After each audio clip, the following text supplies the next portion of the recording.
ठाणे, पालघर आणि कोकणातील शासकीय विभागात लाचखोरीच्या घटनांमध्ये मोठी वाढ झाली आहे. विशेषतः पोलीस विभाग, महसूल आणि महापालिका यांसारख्या शासकीय विभागातील अधिकाऱ्यांवर मोठ्या प्रमाणात कारवाई करण्यात आली आहे. ठाणे लाचलुचपत प्रतिबंधक विभागाच्या अहवालानुसार 2024 मध्ये एकूण 66 सापळे रचण्यात आले होते, ज्यामध्ये 98 लोकांवर गुन्हे दाखल करण्यात आले. पोलीस दलात लाचखोरीचे प्रमाण लक्षणीयरित्या वाढले आहे.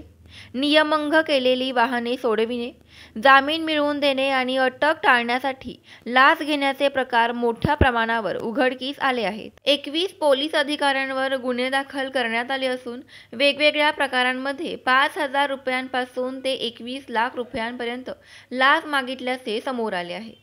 महसूल, महापालिका, महावितरण, वन विभाग, परिवहन आणि शिक्षण विभागातील अनेक अधिकारी व कर्मचारी लाचखोरीत अडकले आहेत. महसूल विभागात जामिनीच्या व्यवहारामध्ये हस्तक्षेप करणे, अनधिकृत बांधकामावरील कारवाई रोखणे यांसाठी लाच घेण्याचे प्रकार उघडले आहेत.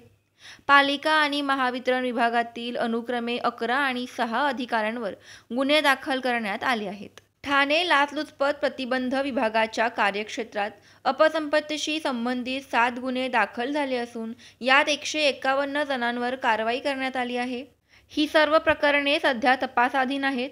वाढत्या लाचखोरीच्या घटनांवर कठोर नियंत्रण आणण्यासाठी आणि भ्रष्टाचार रोखण्यासाठी अधिक प्रभावी उपाययोजना करण्याची तातडीने गरज आहे.